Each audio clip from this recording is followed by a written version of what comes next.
திமுக தேர்தல் ஒருங்கிணைப்பு குழுவுடன் முதலமைச்சர் மு க ஸ்டாலின் காணொலி காட்சி வாயிலாக ஆலோசனை நடத்தினார். தமிழ்நாட்டிற்கு முதலீடுகளை பெறுவதற்காக அமெரிக்கா சென்றுள்ள முதலமைச்சர் மு க ஸ்டாலின் அங்கிருந்தபடி தேர்தல் ஒருங்கிணைப்பு குழுவிடம் திமுகவின் பவள விழா ஏற்பாடுகள் குறித்து கேட்டறிந்தார்.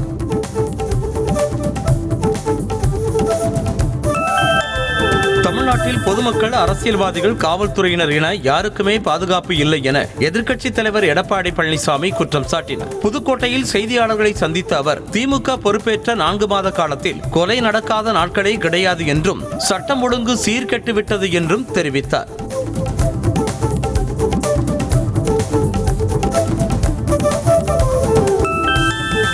திமுகவில் செய்ய வேண்டிய மாற்றங்கள் குறித்த பரிந்துரைகளை அக்கட்சியின் ஒருங்கிணைப்பு குழு முதலமைச்சர் மு க ஸ்டாலினிடம் வழங்கும் என தகவல் வெளியாகியுள்ளது. வெளிநாட்டிலிருந்து தமிழ்நாடு திரும்பியதும் திமுகவில் செய்யப்பட வேண்டிய மாற்றங்கள் தொடர்பான பரிந்துரைகள் வழங்கப்படும் என முதலமைச்சர் மு க ஸ்டாலினிடம் அமைச்சர் உதயநிதி தெரிவித்ததாக கூறப்படுகிறது.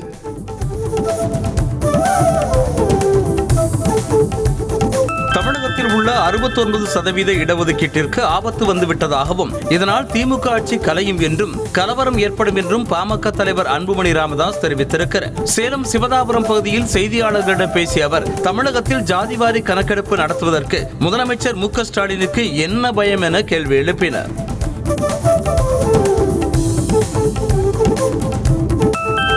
தமிழக வெற்றிக் கழகம் தேர்தல் ஆணையத்தால் பதிவு செய்யப்பட்ட கட்சியாக செயல்பட அனுமதி அளிக்கப்பட்டுள்ளதாக அக்கட்சியின் தலைவர் விஜய் அறிக்கையின் வாயிலாக அறிவித்துள்ளார். திசைகளை வெல்ல முதற்கதவு திறந்திருப்பதாகவும் தடைகளை தகர்த்தெறிந்து தமிழக மக்களுக்கான தலையாய அரசியல் கட்சியாக தமிழ்நாட்டில் வலம் வருவோம் எனவும் அறிக்கையில் தெரிவித்துள்ளார்.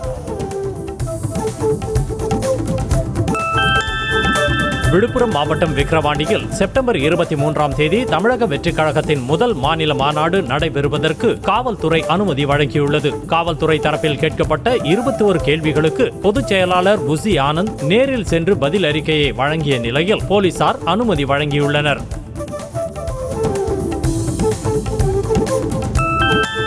தமிழ்நாட்டில் தற்போது முதல்வராக வேண்டும் என்ற நினைப்பிலேயே கட்சி தொடங்கியுள்ளதாக தமிழக வெற்றிக் கழக தலைவர் விஜயை அமைச்சர் கீதா ஜீவன் மறைமுகமாக விமர்சித்துள்ளார். தூத்துக்குடியில் நடைபெற்ற திமுக உறுப்பினர்கள் கூட்டத்தில் பேசிய அவர், வரும் சட்டமன்ற தேர்தலில் 200 தொகுதிகளுக்கு மேல் திமுக வெற்றி பெறும் என நம்பிக்கை தெரிவித்தார்.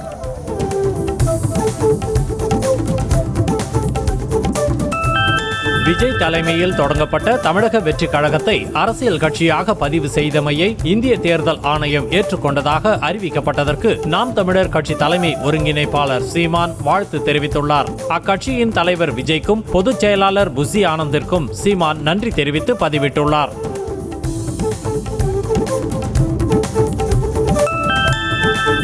நடிகர் விஜயின் அரசியல் கோட்பாடு திராவிடத்தை சார்ந்ததுதான் என்று மதிமுக எம்பி துரை வைகோ கூறினார். மதுரையில் சாலை விபத்தில் பலியான தொண்டர்களின் குடும்பத்தினருக்கு நிதி உதவி வழங்கிய அவர், நடிகர் விஜயின் கொடி அறிமுக விழாவில் திராவிட கோட்பாடு வெளிப்பட்டதாக கூறினார். எங்கெல்லாம் நல்லாட்சி நடக்கிறதோ அங்கெல்லாம் காமராஜர் ஆட்சி நடப்பதாக தமிழக காங்கிரஸ் கட்சி தலைவர் செல்வ பெருந்தகை தெரிவித்தார். புதுக்கோட்டை மாவட்டம் முத்துப்பட்டினத்தில் செய்தியாளர்களுக்கு பேட்டியளித்த அவர், தமிழகத்தில் தற்போது நடப்பது நல்லாட்சி என்பதில் சந்தேகம் இல்லை என கூறினார். தமிழகத்தில் இன்னும் சாதிய பாகுபாடுகள் தொடர்ந்து கொண்டேதான் இருப்பதாக விடுதலை சிறுத்தைகள் கட்சித் தலைவர் தொல் திருமாவளவன் குற்றம் சாட்டியுள்ளார். புதுக்கோட்டையில் செய்தியாளர்களை சந்தித்த அவர், சர்ச்சைக்குரிய கருத்தை அரசு பள்ளியில் பேசிய மகாவிஷ்ணு கைது செய்யப்பட்டது சரி என்றும், இதுபோன்ற மூட நம்பிக்கை கருத்துக்களை பள்ளிகளில் பேசுவதை அனுமதிக்க கூடாது என்றும் தெரிவித்தார்.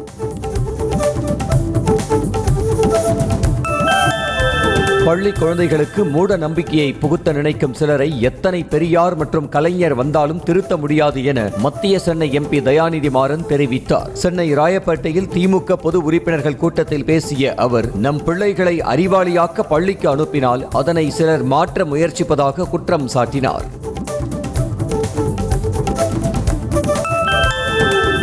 தொடர் விடுமுறை முடிந்து சென்னை நோக்கி மக்கள் படையெடுத்ததால் மதுரை மாட்டுத்தாவணி பேருந்து நிலையத்தில் பயணிகள் கூட்டம் அலைமோதியது. விநாயகர் சதுர்த்தி மற்றும் தொடர் விடுமுறை முடிந்து மாட்டுத்தாவணி பேருந்து நிலையத்திற்கு சென்ற பயணிகள் அங்கிருந்து சென்னைக்கு வரும் பேருந்துகளில் முந்தியடித்துக் கொண்டு ஏறினர்.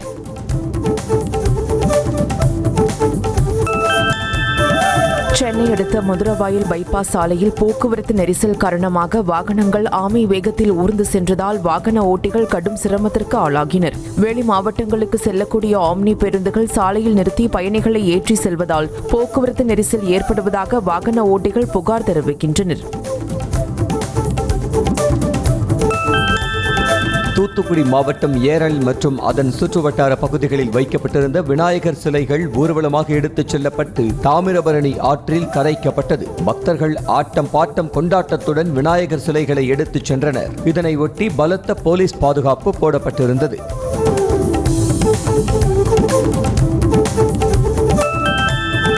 விநாயகர் சதுர்த்தியை முன்னிட்டு மயிலாடுதுறை மற்றும் சுற்றுவட்டார கிராமங்களில் இந்து முன்னணி சார்பில் வைத்து வழிபட்ட 46 சிலைகள் ஊர்வலமாக எடுத்துச் செல்லப்பட்டு துலாக்கட்டத்தில் கரைக்கப்பட்டது. மேளதாளம் முழங்க இளைஞர்களின் ஆரவார முழக்கத்தோடு சிலைகள் எடுத்துச் செல்லப்பட்ட நிலையில் பலத்த போலீஸ் பாதுகாப்பு போடப்பட்டிருந்தது.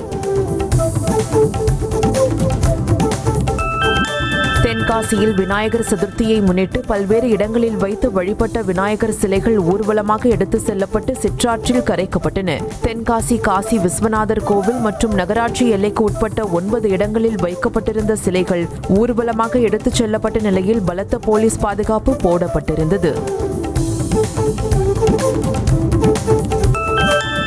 மேற்கு வங்க மாநிலம் கொல்கத்தாவில் பயிற்சி பெண் மருத்துவர் பாலியல் வன்கொடுமை செய்து கொலை செய்யப்பட்ட சம்பவத்தை கண்டித்து மாநிலத்தின் பல்வேறு பகுதிகளில் போராட்டம் நடைபெற்றது. ஆண்கள் பெண்கள் என ஏராளமானோர் கையில் மெழுகுவர்த்தி ஏந்தி நீதி கேட்டு போராட்டத்தில் ஈடுபட்ட நிலையில் ரிக்ஷா தொழிலாளர்களும் போராட்டத்தில் குதித்தனர். மேலும் கையில் தேசிய கொடி ஏந்தி பேரணியும் நடைபெற்றது.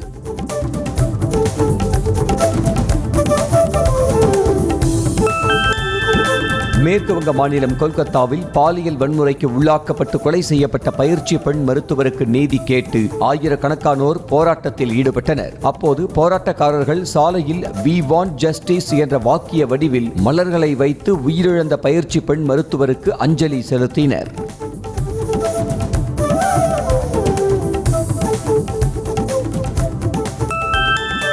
பயிற்சி பெண் மருத்துவர் படுகொலையை கண்டித்து மேற்கு வங்க மாநிலம் கொல்கத்தா மற்றும் சிலிகுரியில் நூற்றுக்கணக்கானோர் அணிதிரண்டு மனித சங்கிலி போராட்டம் நடத்தினர். மேலும் பயிற்சி பெண் மருத்துவர் பாலியல் கொலை வழக்கில் குற்றவாளிகளுக்கு விரைவில் தண்டனை வழங்க வேண்டும் என அவர்கள் வலியுறுத்தி கோஷங்களை எழுப்பினர்.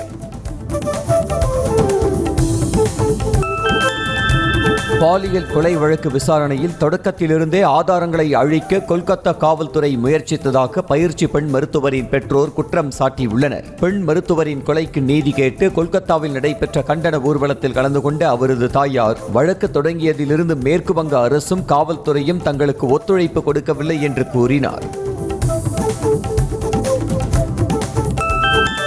பயிற்சி மருத்துவர் பாலியல் கொலை வழக்கை மேற்கு வங்க அரசு கையாண்ட விதத்திற்கு எதிர்ப்பு தெரிவித்து திரிணாமுல் காங்கிரஸ் கட்சி மாநிலங்களவை எம்பி ஜவஹர் சிர்கார் தனது பதவியை ராஜினாமா செய்தார். இது தொடர்பாக மேற்கு வங்க முதலமைச்சர் மமதா பானர்ஜிக்கு எழுதியுள்ள கடிதத்தில் ஆளும் திரிணாமுல் காங்கிரஸில் உள்ள ஒரு பிரிவினரின் ஊழலுக்கு எதிரான தனது எதிர்ப்பையும் ஜவஹர் சிர்கார் பதிவு செய்துள்ளார்.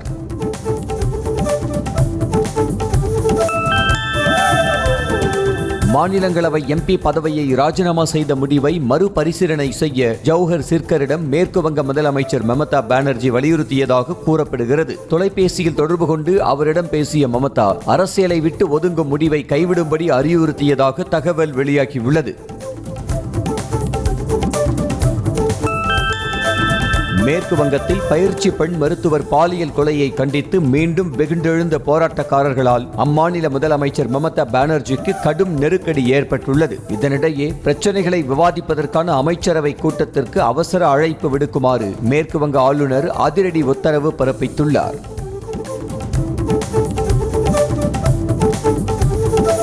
கர்நாடகாவின் தும்கூர் மாவட்டம் மதுகிரி தாலுகாவில் 2 கார்கள் மோதிக்கொண்டதில் காரில் பயணம் செய்த 5 பேர் சம்பவ இடத்திலேயே உயிரிழந்தனர். இதில் 3 ஆண்கள் 2 பெண்கள் அடங்குவர். பெங்களூரு ஜேபி நகரைச் சேர்ந்த யோகேஷ் என்பவர் தனது குடும்பத்தினருடன் சொந்த ஊரில் நடந்த திருவிழாவில் கலந்து கொண்டு ஊர் திரும்பிய போது இந்த கோர விபத்து நிகழ்ந்துள்ளது.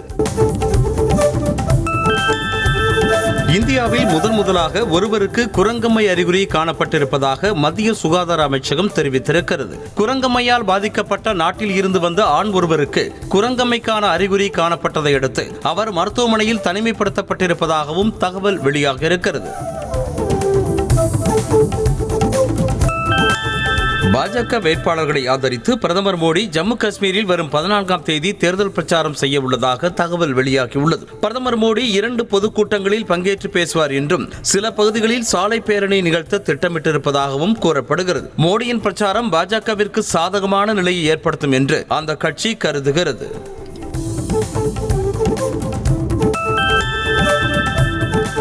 அமெரிக்கா சென்றுள்ள மக்களவை எதிர்க்கட்சித் தலைவர் ராகுல் காந்தி டெக்சாஸ் பல்கலைக்கழக மாணவர்களுடன் கலந்துரையாடினார். அப்போது பிரச்சனைகளை தீர்ப்பதற்கான போராட்டங்களை மிகவும் கவனமுடன் தேர்வு செய்ய வேண்டும் என மாணவர்களுக்கு அறிவுரை வழங்கினார்.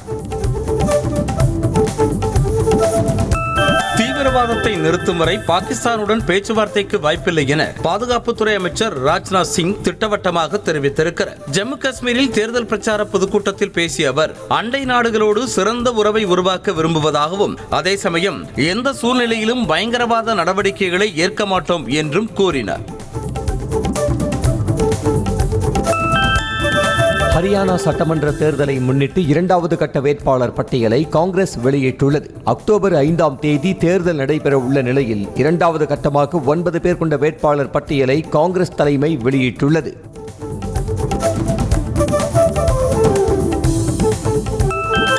ஹரியானா சட்டமன்ற தேர்தலில் காங்கிரஸ் ஆம் ஆத்மி இடையே தொடர்ந்து கூட்டணி பேச்சுவார்த்தை நடைபெற்று வரும் நிலையில் இன்று அல்லது நாளை இறுதி முடிவு எட்டப்படும் என தகவல் வெளியாகியுள்ளது. ஆம் ஆத்மி கட்சி 10 இடங்கள் வரை எதிர்பார்ப்பதாக கூறப்படும் நிலையில் காங்கிரஸ் 5 முதல் 7 தொகுதிகள் வரை மட்டுமே ஒதுக்க முன்வந்திருப்பதாக கூறப்படுகிறது.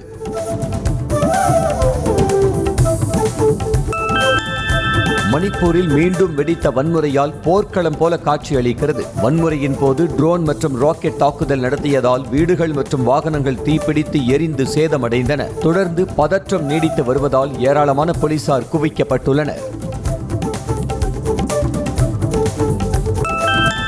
மணிப்பூர் மாநிலத்தில் தொடர்ந்து நீடித்து வரும் பதற்றம் காரணமாக தலைநகர் இம்பாலில் பெண்கள் மத்திய அரசுக்கு எதிராக தீப்பந்தம் ஏந்தி பேரணி நடத்தினர். மெய்ட்டி சமூகத்தினரின் ஆயுத குழுக்களுக்கும் குக்கி பழங்குடியினரின் கிராம பாதுகாப்பு தன்னார்வலர்களுக்கும் இடையே மீண்டும் மோதல் ஏற்பட்டதால் பதற்றமான சூழல் நிலவி வருகிறது. காங்கிரஸில் இணைந்த பிரபல மல்யுத்த வீரர் பஜ்ரங் புனியாவுக்கு வாட்ஸ்அப் வழியாக மிரட்டல் விடுக்கப்பட்டுள்ளது. வெளிநாட்டு எண்ணிலிருந்து மிரட்டல் வருவதாக பஜ்ரங் புனியா போலீசில் புகார் அளித்துள்ளார். பஜ்ரங் புனியாவுக்கு மிரட்டல் விடுத்த அடையாளம் தெரியாத நபர் குறித்து ஹரியானா போலீசார் விசாரித்து வருகின்றனர்.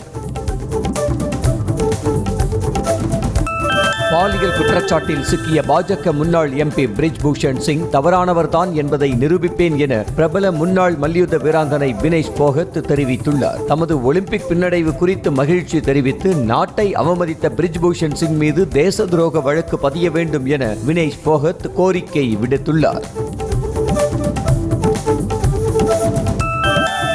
ஒலிம்பிக் மல்யுத்த பிரபலங்களான பஜ்ரங் புனியா, வினேஷ் போகத்திற்கு எதிராக கருத்துகள் தெரிவிக்க கூடாது என பாஜக முன்னாள் எம்பி பிரிஜ் பூஷனுக்கு கட்சி மேலிடம் அறிவுறுத்தி உள்ளதாக தகவல் வெளியாகியுள்ளது. இந்திய மல்யுத்த கூட்டமைப்பின் முன்னாள் தலைவரான பிரிஜ் பூஷன் சிங்கிற்கு எதிராக மல்யுத்த வீராங்கனைகள் மற்றும் வீரர்கள் பாலியல் குற்றச்சாட்டுகளை சுமத்தியிருந்தனர். அமெரிக்க செல்லும் கர்நாடக துணை முதலமைச்சர் சிவக்குமார் அங்கு முன்னாள் அதிபர் பராக் ஒபாமா மற்றும் கமலா ஹாரிஸை சந்திக்க உள்ளதாக வெளியான தகவலுக்கு மறுப்பு தெரிவித்துள்ளார். மேலும் தனது குடும்பத்தாருடன் வெளிநாட்டு பயணமாக வாஷிங்டன் நகருக்கு செல்ல உள்ளதாக காங்கிரஸ் தலைவர் மல்லிகார்ஜுன கார்கேவுக்கு எழுதிய கடிதத்தையும் வெளியிட்டுள்ளார்.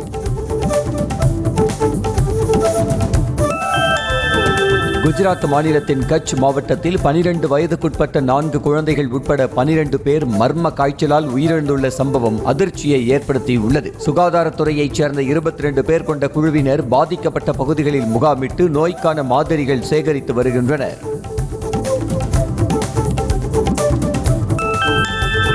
சத்தீஸ்கரின் பலோடா பசாரில் மின்னல் தாக்கியதில் 7 பேர் பரிதாபமாக உயிரிழந்தனர். சத்தீஸ்கர் மாநிலத்தின் பல்வேறு பகுதிகளில் தொடர்ந்து கனமழை பெய்து வரும் நிலையில் மின்னல் தாக்கி 7 பேர் உயிரிழந்ததோடு 3 பேர் காயமடைந்து மருத்துவமனையில் சிகிச்சை பெற்று வருகின்றனர்.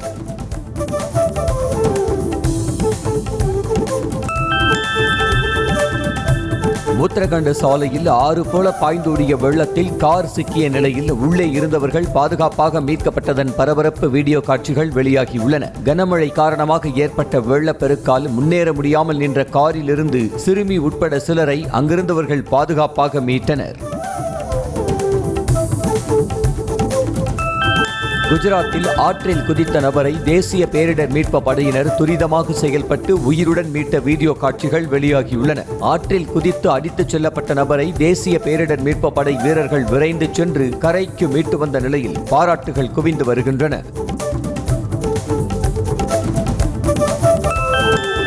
ராஜஸ்தான் மாநிலம் அஜ்மீர் பகுதியில் தேங்கிய மழை நீரை அப்புறப்படுத்துவது தொடர்பான ட்ரோன் காட்சிகள் வெளியாகியுள்ளன. அங்கு பெய்த தொடர் மழை காரணமாக சாலைகள் மற்றும் வீதிகளில் மழை நீர் தேங்கியது. இதனை அடுத்து அதனை அகற்றும் பணிகள் தீவிரமாக மேற்கொள்ளப்பட்டு வருகின்றன.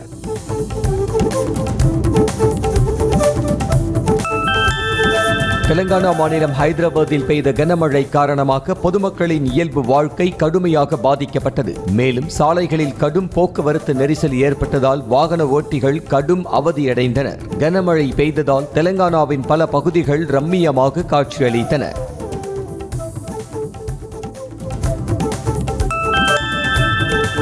டெல்லியில் கிளப் வெளியே துப்பாக்கிச்சூடு நடத்திய 3 பேரில் ஒருவரை கைது செய்த போலீசார் 2 பேரை வலைவீசி தேடி வருகின்றனர். கிளப் வெளியே பவுன்சர்களை முட்டி போட வைத்து துப்பாக்கிச்சூடு நடத்திய பதைப்பூட்டும் சிசிடிவி காட்சிகள் வெளியான நிலையில் அதனை வைத்து மற்ற 2 அடையாளம் காணும் பணியில் போலீசார் ஈடுபட்டுள்ளனர். சத்தீஸ்கரில் அலுமினியம் சுத்திகரிப்பு ஆலையில் ஹாப்பர் இயந்திரம் சரிந்து விழுந்து விபத்துக்குள்ளானதில் 4 தொழிலாளர்கள் பரிதாபமாக உயிரிழந்தனர். மேலும் ஒரு தொழிலாளி படுகாயங்களுடன் மருத்துவமனையில் சிகிச்சை பெற்று வரும் நிலையில் மீட்பு குழுவினர் விரைந்து சென்று மீட்பு பணிகளில் ஈடுபட்டனர். விநாயகர் சதுர்த்தியை முன்னிட்டு மகாராஷ்டிர மாநிலம் புனேவில் வைக்கப்பட்டுள்ள ஸ்ரீமந்த் தக்துஷேத ஹல்வாய் கணபதியை பார்க்க ஏராளமான பக்தர்கள் கூடினர். 2வது நாளாக பக்தர்கள் நீண்ட வரிசையில் காத்திருந்து கணபதியை வழிபட்டனர். இதனை ஒட்டி பாதுகாப்பு பல மடங்கு அதிகரிக்கப்பட்டுள்ளது.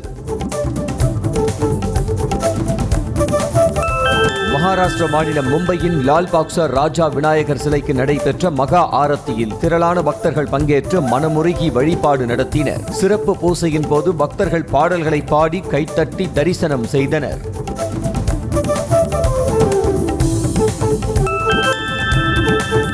பாராலிம்பிக்கில் இந்திய தடகள வீரர்கள் 29 பதக்கங்களை வாங்கியிருப்பது குறித்து எக்ஸ் பக்கத்தில் மகிழ்ச்சி தெரிவித்துள்ள பிரதமர் மோடி, பாராலிம்பிக்ஸ் 2024 என்பது சிறப்பானது மற்றும் வரலாற்று சிறப்பு மிக்கது என கூறியுள்ளார். இந்தியாவின் இந்த சாதனைக்கு விளையாட்டு வீரர்களின் அசைக்க முடியாத அர்ப்பணிப்பு மற்றும் மனப்பான்மையே காரணம் எனவும் குறிப்பிட்டுள்ளார்.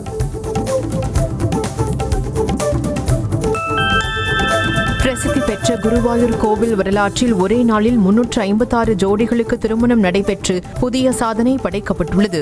சுப முகூர்த்த தினத்தை முன்னிட்டு குருவாயூர் ஸ்ரீ கிருஷ்ணர் கோவிலில் திருமணம் நடைபெறுவதற்கான சிறப்பு ஏற்பாடுகள் செய்யப்பட்டிருந்தது. இதற்காக அதிகாலை முதலே முன்பதிவு துவங்கிய நிலையில் கோவில் திருமண மேடையில் 356 ஜோடிகளுக்கு திருமணம் நடைபெற்றது. புதுக்கோட்டையில் மணல் ராமச்சந்திரன் இல்ல திருமண விழாவில் கலந்து கொண்டு சேலம் திரும்பிய எடப்பாடி பழனிசாமிக்கு திருச்சி துறையூரில் அதிமுகவினர் சிறப்பான வரவேற்பு அளித்தனர். சாலை மார்க்கமாக வந்த அவருக்கு துறையூர் முசிறி ரவுண்டானாவில் 50க்கும் மேற்பட்ட கட்சி நிர்வாகிகள் தொண்டர்கள் ஒன்று திரண்டு வரவேற்றனர்.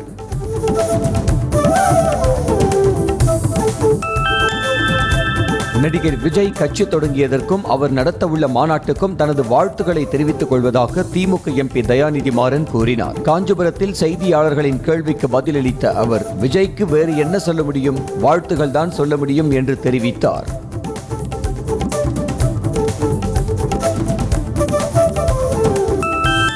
இலங்கை கடற்படையால் சிறைப்பிடிக்கப்பட்ட தமிழக மீனவர்களின் சிறைக்காவலை வரும் 20ஆம் தேதி வரை நீட்டித்து இலங்கை ஊர்காவல்துறை நீதிமன்றம் உத்தரவிட்டுள்ளது.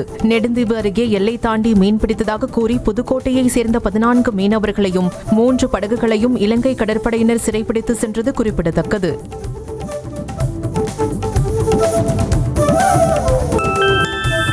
சென்னை ஐஐடியில் முதலாம் ஆண்டு மாணவ மாணவிகளுக்கு ஆசிரியை மூலம் பாடம் சொல்லிக் கொடுக்க நடவடிக்கை எடுக்கப்படுகிறது என அதன் இயக்குனர் காமகோடி கூறினார். இதன் மூலம் பெற்றோரை விட்டு பிரிந்து வாழும் எண்ணம் அவர்களுக்கு ஏற்படாது என்று கூறினார். டன்சானியாவில் சென்னை ஐஐடியின் கிளையை ரிமோட் மூலமாக உருவாக்கி வருவதாக காமகோடி தெரிவித்தார்.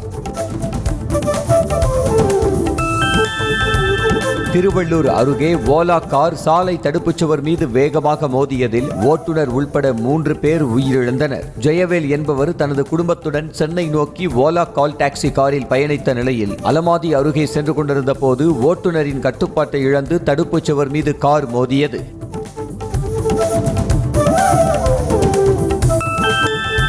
சென்னை தேனாம்பேட்டை அண்ணா அறிவாலயம் அருகில் கத்தியை காட்டி மிரட்டிய வடமாநில நபரை பிடித்து பொதுமக்கள் போலீசாரிடம் ஒப்படைத்தனர். தேனாம்பேட்டை பகுதியில் அந்த நபர் குடிபோதையில் சுற்றித் திரிந்ததாக கூறப்படுகிறது. அப்போது அவர் கத்தியை வைத்துக்கொண்டு அந்த வழியாக சென்ற பொதுமக்களை மிரட்டியதாக தெரிகிறது.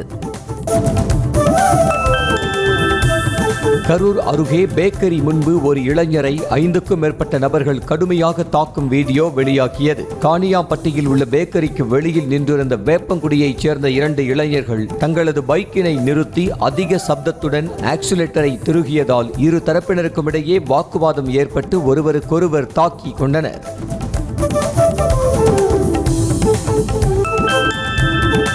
கரூரில் வழிவிட மறுத்ததாக கூறி மாற்றுத்திறனாளியை காரில் சென்ற இருவர் வழிமறித்து தாக்கும் வீடியோ வெளியாகி அதிர்ச்சியை ஏற்படுத்தியது. மாற்றுத்திறனாளி தனது பைக்கில் சென்று கொண்டிருந்த போது அவர் காருக்கு வழிவிடவில்லை என கூறப்படுகிறது. இதனால் காரில் இருந்த இருவர் மாற்றுத்திறனாளியை மறித்து தகாத வார்த்தைகளால் திட்டி அவரது கன்னத்தில் அறைந்தனர்.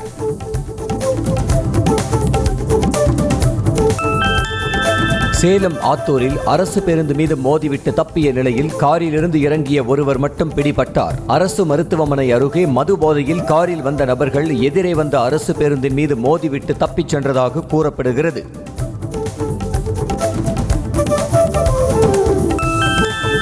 சென்னை திருவொற்றியூர் பாலகிருஷ்ணா நகரில் மின் கம்பத்திலிருந்து மின்கம்பி அறுந்து விழுந்த நிலையில் உடனடியாக மின்சாரம் துண்டிக்கப்பட்டதால் பெரும் அசம்பாவிதம் தவிர்க்கப்பட்டது. தகவல் அளித்து 3 மணி நேரத்திற்கு மேலாகியும் ஊழியர்கள் யாரும் சம்பவ இடத்திற்கு வராததால் மின்கம்பி தொங்கியவாறு கிடந்தது.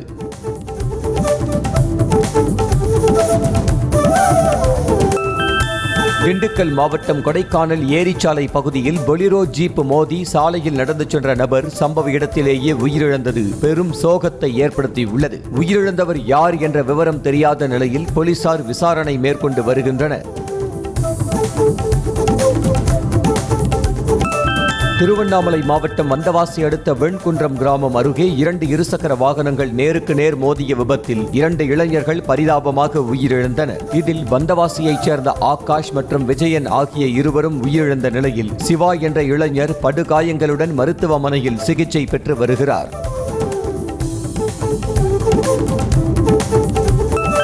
திருவண்ணாமலை மாவட்டம் வந்தவாசி அருகே அரசு குளிர்சாதன பேருந்திலிருந்து புகை வெளியேறியதால் அச்சமடைந்த பயணிகள் அனைவரும் பேருந்திலிருந்து இறங்கினர். டயர் பகுதியிலிருந்து புகை வந்ததை பேருந்து நடத்துனர் மற்றும் ஓட்டுநர் இறங்கி சென்று பார்த்தனர். அதன் பின்னர் பயணிகளை ஏற்றிக்கொண்டு பேருந்து புறப்பட்டது.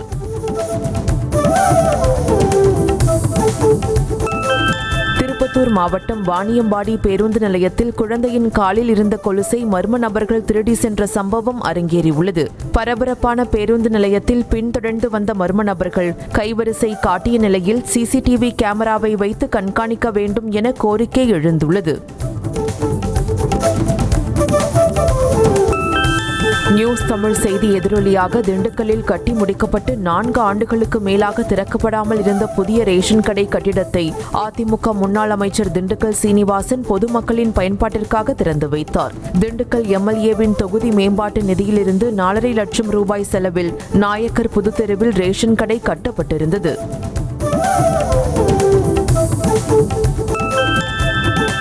கள்ளக்குறிச்சி மாவட்டம் சங்கராபுரம் அருகே சோழம்பட்டு கிராமத்தில் மாரியம்மன் கோவில் திருவிழாவின் போது தேர் பக்கவாட்டில் சாய்ந்ததில் பக்தர்கள் 3 படுகாயம் அடைந்தனர். பின்னர் சாய்ந்து கிடந்த தேர் ஜேசிபி மூலம் தூக்கி நிலைநிறுத்தப்பட்டது. படுகாயமடைந்த பக்தர்கள் கள்ளக்குறிச்சி மருத்துவமனையில் அனுமதிக்கப்பட்டனர். மதுரை மத்திய சிறை அங்காடியில் கைதிகள் தயாரிக்கப்பட்ட ஆடைகள் மற்றும் பொம்மை உள்ளிட்ட பொருட்களை பொதுமக்கள் ஆர்வத்துடன் வாங்கிச் செல்கின்றனர். தற்போது சிறைவாசிகள் மரத்தினால் ஆன நாற்காலி உள்ளிட்ட பொருட்களை வடிவமைத்து விற்பனை செய்வதில் அதிக ஆர்வம் காட்டி வருகின்றனர்.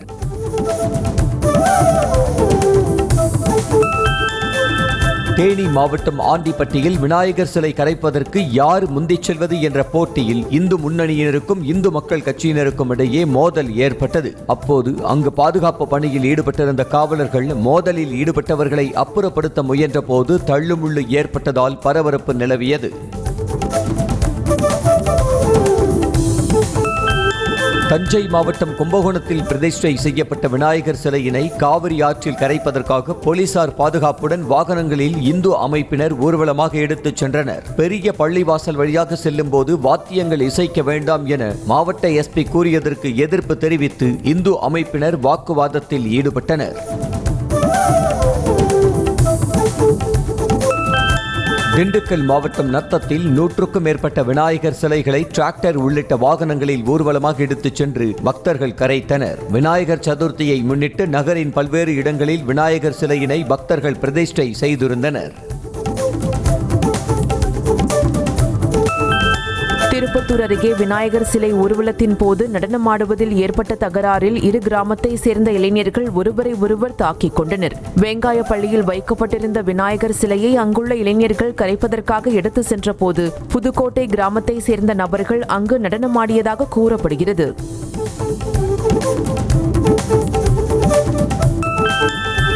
திருத்தணி முருகன் கோவிலில் முருகப்பெருமானை மனமுருக பாடி தரிசனம் செய்த 7 வயது சிறுமிக்கு கோவில் அறங்காவலர் பொன்னாடை போர்த்தி மாலை அணிவித்து மரியாதை செய்தார். சென்னையைச் சேர்ந்த தியா என்ற அச்சிறுமி மூலவர் முன்பு நின்று முருகனை பற்றிய பக்தி பாடலை பாடி அனைவரது பாராட்டையும் பெற்றார். பழனியில் முத்தமிழ் முருகன் மாநாட்டில் சிறுமி தியா பங்கேற்று பக்தி பாடல்களை பாடியவர் என்பது குறிப்பிடத்தக்கது.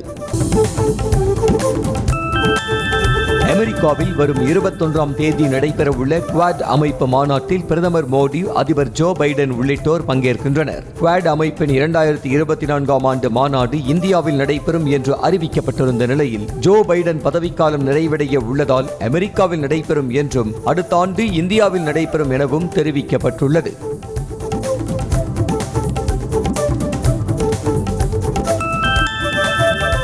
தனது சக போட்டியாளரான கமலா ஹாரிஸை ரஷ்ய அதிபர் புட்டின் ஆதரிப்பதாக கூறியது தன்னை புண்படுத்தியதாக குடியரசுக் கட்சியின் அதிபர் வேட்பாளர் டொனால்ட் ட்ரம்ப் தெரிவித்திருக்கிறார். விஸ்கான்சின் மாகாண மொசினி நகரில் தனது பரப்புரையில் பேசிய அவர், அமெரிக்க அதிபர் தேர்தலில் கமலா ஹாரிஸ் வெற்றி பெற வேண்டும் என்று ரஷ்யா விரும்புவதாகவும் அதிபர் புட்டின் ஏன் கமலாவை ஆதரித்தார் என்பது தமக்கு ஆச்சரியமாக உள்ளதாகவும் கூறினார். வடமேற்கு பிலிப்பைன்ஸ் மற்றும் சீனாவை தாக்கிய யாகி புயல் வடக்கு வியட்நாமின் கடலோர மாகாணங்களை புரட்டி போட்டது. மணிக்கு 149 கிலோமீட்டர் வேகத்துடன் புயல் கரையை கடந்தபோது பலத்த காற்றுடன் கனமழை பெய்தது. இதன் காரணமாக மரங்கள் வேருடன் சாய்ந்தன. ஏராளமான மின்கம்பங்கள் சாய்ந்ததால் மின்சாரம் துண்டிக்கப்பட்டது. இந்த புயலுக்கு இதுவரை 14 பேர் உயிரிழந்தனர். சீனாவில் தொடர்ந்து 104 நாட்கள் வேலை பார்த்த இளைஞர் உறுப்புகள் செயலிழந்து உயிரிழந்த சம்பவம் சோகத்தை ஏற்படுத்தியுள்ளது. பாவோ என்ற இளைஞர் 104 நாட்கள் தொடர்ந்து வேலை செய்து வந்த நிலையில் ஒரே ஒரு நாள் மட்டும் விடுப்பு எடுத்ததாக கூறப்படுகிறது. இதனால் உடலில் இருந்து ஒவ்வொரு உறுப்புகளாக செயலிழந்ததாக தெரிகிறது. டப்ளினில் நடந்த தேசிய லீக் கால்பந்து போட்டியில் அயர்லாந்துக்கு எதிரான ஆட்டத்தில் இங்கிலாந்து வெற்றி பெற்றதை தொடர்ந்து இரு நாட்டு ரசிகர்களும் மோதிக்கொண்டனர். இதையடுத்து பாதுகாப்பு பணியில் இருந்த ஐரிஷ் காவல்துறையின் குதிரைப்படை வீரர்கள் கலவரத்தை கலைத்ததுடன் மோதலில் ஈடுபட்டவர்களை கைது செய்தனர்.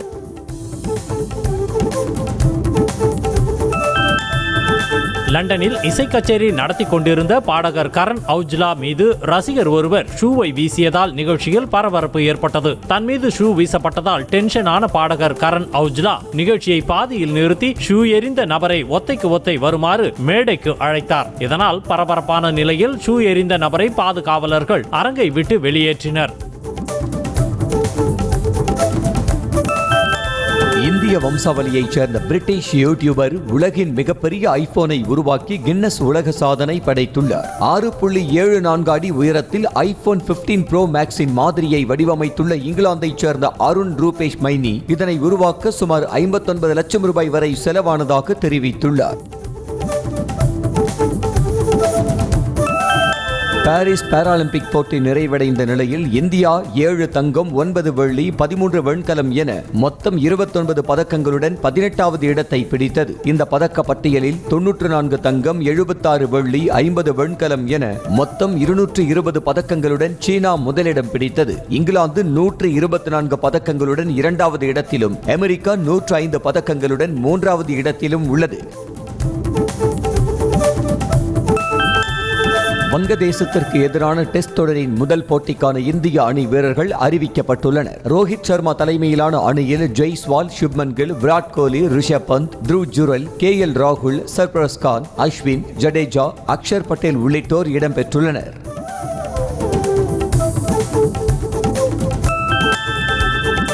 இந்தியா வங்காளதேசம் இடையிலான முதல் டெஸ்ட் போட்டி சென்னையில் வரும் 19ஆம் தேதி தொடங்க உள்ள நிலையில் அதற்கான டிக்கெட் விற்பனை இன்று காலை தொடங்குகிறது. இந்தியாவில் சுற்றுப்பயணம் மேற்கொள்ளும் வங்கதேச கிரிக்கெட் அணி 2 டெஸ்ட் 3 T20 போட்டிகளில் விளையாட உள்ளது.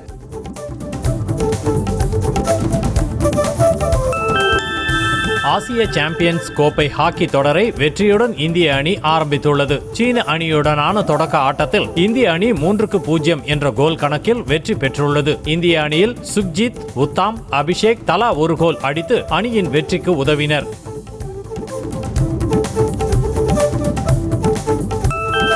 கோவையில் நடைபெற்ற மாற்றுத்திறனாளி கிரிக்கெட் வீரர்களுக்கான இந்தியன் பாரா கிரிக்கெட் லீக் போட்டியில் கேலக்ஸி ஜெயண்ட்ஸ் அணி வெற்றி பெற்று சாம்பியன் பட்டத்தை தட்டிச் சென்றது. இந்த போட்டியில் 13 மாநிலங்களைச் சேர்ந்த 53 வீரர்கள் 4 அணிகளாக பிரிந்து விளையாடினர் என்பது குறிப்பிடத்தக்கது.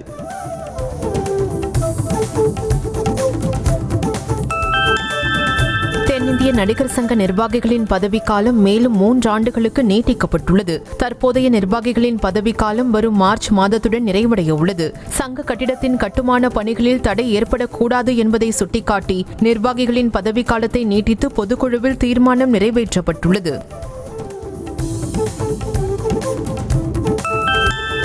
தென்னிந்திய நடிகர் சங்க கடனை அடைக்க நடத்தப்படும் கலை நிகழ்ச்சியில் நடிகர்கள் ரஜினியும் கமலும் சேர்ந்து பங்கேற்பதாக உறுதியளித்திருப்பதாக சங்க பொருளாளர் கார்த்தி தெரிவித்துள்ளார். மேலும் நடிகர் விஜய் தென்னிந்திய நடிகர் சங்கத்திற்கு கடனாக இல்லாமல் நிதியாக 1 கோடி ரூபாய் கொடுத்தார் எனவும் அவர் கூறினார்.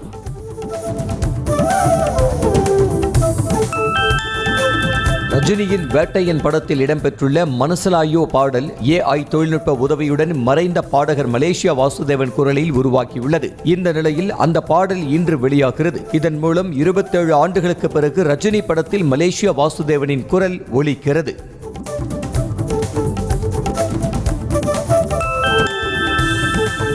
கார்த்திக் சுப்புராஜ் இயக்கத்தில் சூர்யா நடித்து வரும் திரைப்படத்தில் பிரகாஷ் ராஜ் இணைந்திருப்பதாக தகவல் வெளியாகியுள்ளது. இப்படத்தில் பூஜா ஹெக்டே, ஜெயராம் உள்ளிட்டோர் நடித்து வரும் நிலையில் ஏற்கனவே 2 கட்ட படப்பிடிப்புகள் நிறைவடைந்துள்ளன.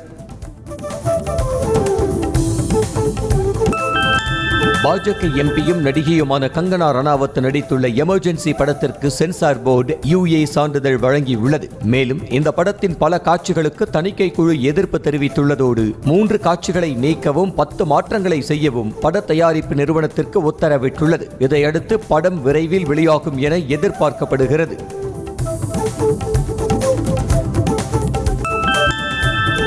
துல்கர் சல்மான் மற்றும் ராணா டக்பதி இணைந்து நடிக்கும் காந்தா திரைப்படத்தின் பூசை விழா ஹைதராபாத்தில் நடைபெற்றது. செல்வமணி செல்வராஜ் இயக்க உள்ள இப்படத்தில் துல்கர் சல்மானுக்கு ஜோடியாக பாக்கியஸ்ரீ நடிக்க உள்ளார். இப்படம் தமிழ், மலையாளம் உள்ளிட்ட 4 மொழிகளில் படமாக்க படக்குழு திட்டமிட்டுள்ளது.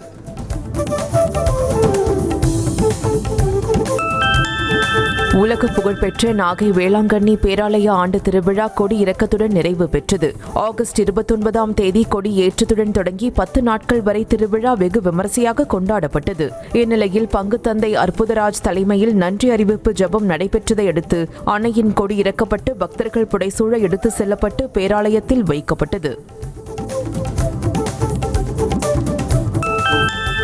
தஞ்சை மாவட்டம் திருக்காட்டுப்பள்ளியில் உள்ள பழமை வாய்ந்த பூண்டி மாதா அன்னை பேராலயத்தின் ஆண்டு திருவிழாவை ஒட்டி தேர் பவனி வெகு விமரிசையாக நடைபெற்றது. மல்லிகை பூ மற்றும் மின் விளக்குகளால் அலங்கரிக்கப்பட்ட தேரில் மாதாவின் சொரூபம் எழுந்தருள திரளான கிறிஸ்தவர்கள் மரியே வாழ்க என கோஷமிட்டு மாதாவை வழிபட்டனர். தூத்துக்குடி SS மாணிக்கபுரத்தில் உள்ள அன்னை வேளாங்கண்ணி புனித ஆரோக்கிய மாதா ஆலயத்தின் 42ஆம் ஆண்டு தங்கத்தேர் திருவிழா கோலாகலமாக நடைபெற்றது. அதனைத் தொடர்ந்து நடைபெற்ற சிறப்பு திருப்பலியில் ஏராளமானோர் கலந்து கொண்டனர். பின்னர் வேளாங்கண்ணி மாதாவின் பிறந்த நாள் கேக் வெட்டி கொண்டாடப்பட்டது.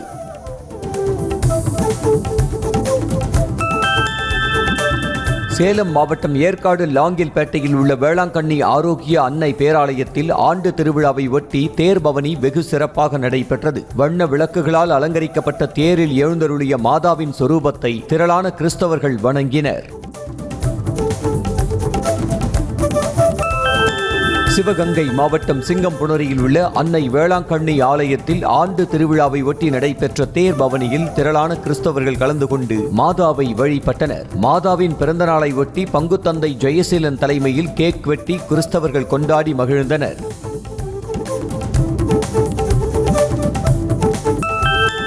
கோவை உருமாண்டம்பாளையத்தில் உள்ள மகா காளியம்மன் கோவிலில் 251 பெண்கள் கலந்து கொண்டு திருவிளக்கு பூசை செய்து அம்மனை வழிபட்டனர். விநாயகர் சதுர்த்தியை முன்னிட்டு இந்து முன்னணி சார்பில் விநாயகர் சிலை அலங்கரிக்கப்பட்டு செண்டை மேளம் முழங்க பக்தர்கள் ஊர்வலமாக எடுத்துச் சென்றனர்.